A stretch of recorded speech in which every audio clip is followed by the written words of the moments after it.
In this video, I'll demonstrate how to create a tabular report in Skedler. I'm in my Reports section, and I'll click Create Report and choose Tabular Report. I can create a new data source here, or select one that's already set up.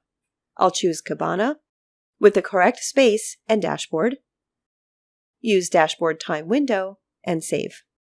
The next step is to add the tables I want to include. I can select them all, or Shift or Control select individual tables and click the Add arrow. Each of these tables will appear in its own page in the generated report. Clicking Next takes me to the Scheduling step, and next again is the Distribute step, both of which are covered in separate videos.